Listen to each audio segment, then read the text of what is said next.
Shalom, selamat pagi jemaat Tuhan. Berjumpa kembali dalam doa pagi online.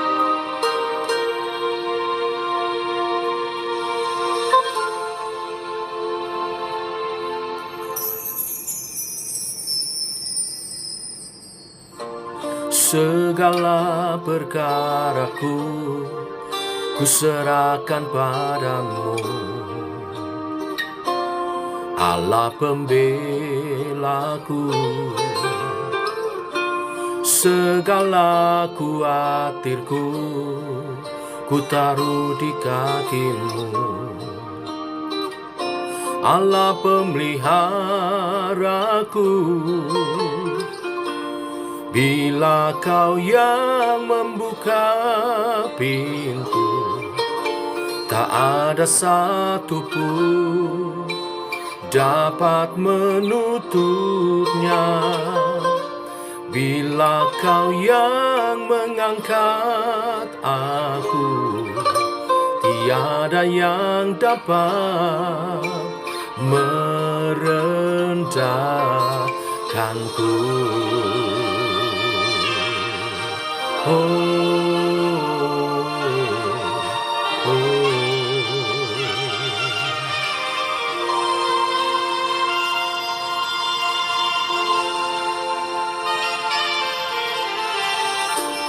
Segala perkaraku kuserahkan padamu,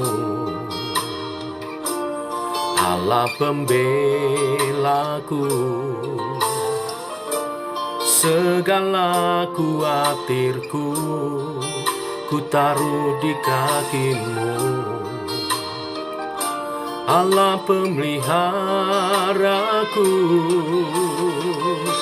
Bila kau yang membuka pintu, tak ada satupun dapat menutupnya.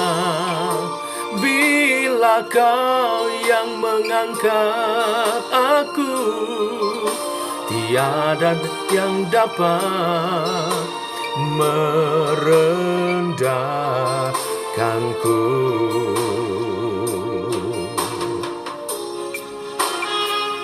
Kami percaya akan kemahakuasaan Tuhan yang mengatur alam semesta ini dan juga kehidupan kami. Engkaulah pemelihara kami.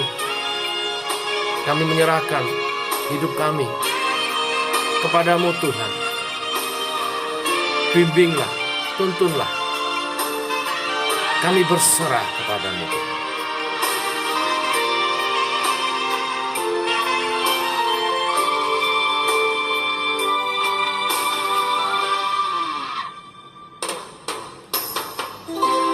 Bila kau yang membuka pintu, tak ada satupun dapat menutupnya.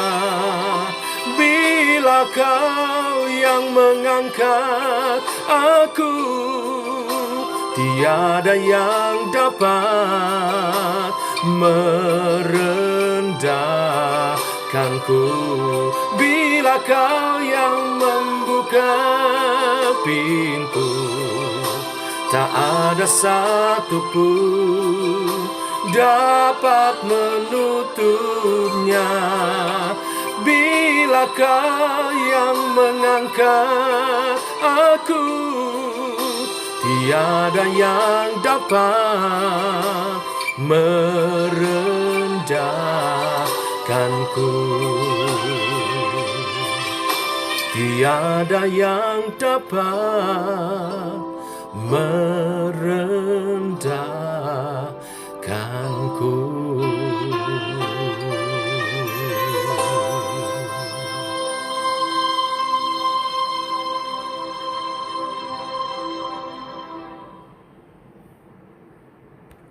Tiba waktunya kami merenungkan firman-Mu. Firman-Mu adalah suluh dan terang bagi jiwa kami. Terangi jiwa kami, agar kami tenang berjalan di dalam kehendak-Mu. Dalam nama Tuhan Yesus Kristus. Amin. Bapak Ibu, kita lanjutkan renungan firman pada pagi hari ini. Ester pasal 6 ayat 1 sampai dengan yang ke-14. Demikian firman Tuhan. Pada malam itu juga raja tidak dapat tidur. Maka bertitahlah Baginda membawa kitab pencatatan sejarah, lalu dibacakan di hadapan raja. Dan di situ didapati suatu catatan tentang Mordekai, yang pernah memberitahukan bahwa Bigtan dan Teres, dua orang sida-sida raja yang termasuk golongan penjaga pintu, telah berikhtiar membunuh Raja Ahasweros. Maka bertanyalah raja, kehormatan dan kebesaran apakah yang dianugerahkan kepada Mordekai oleh sebab perkara itu?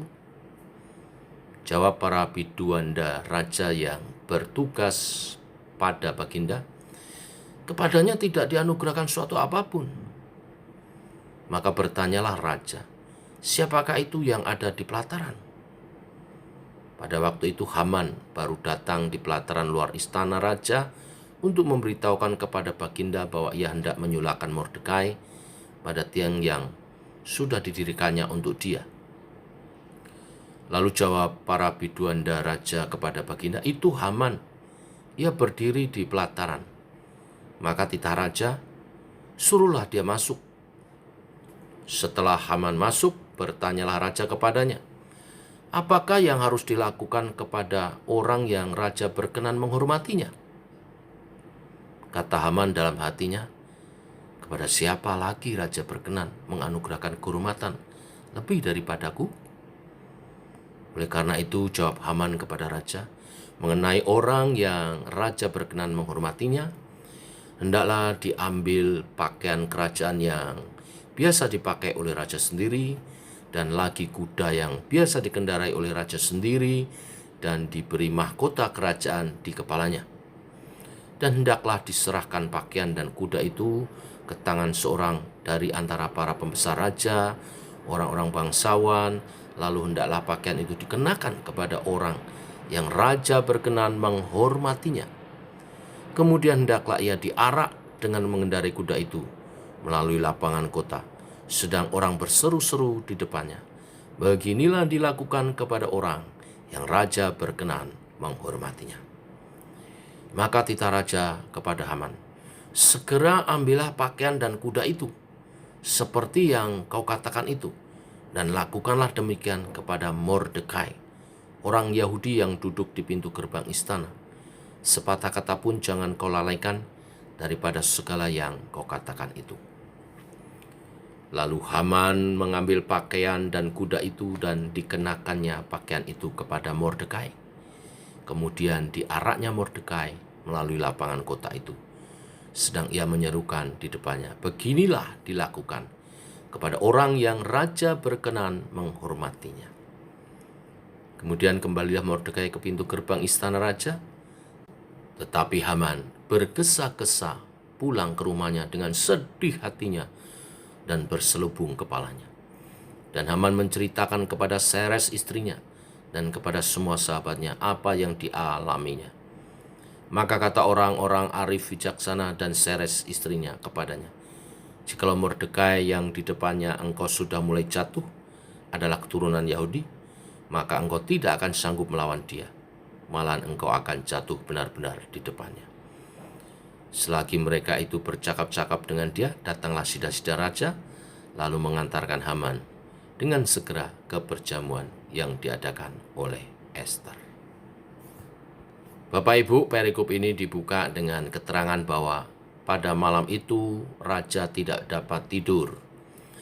Saya menafsirkan mungkin raja mendengar kabar Haman membuat tiang gantungan bagi Mordekai. Maka dia menyelidiki tanpa Haman tahu dalam kitab sejarah catatan tentang Mordekai. Dan Baginda Raja menemukan bahwa Mordekai adalah seorang yang berjasa menyelamatkan nyawanya. Mordekai tercatat dalam kitab pencatatan sejarah di mana ia telah melaporkan 2 orang yang berikhtiar membunuh Raja Ahasuerus.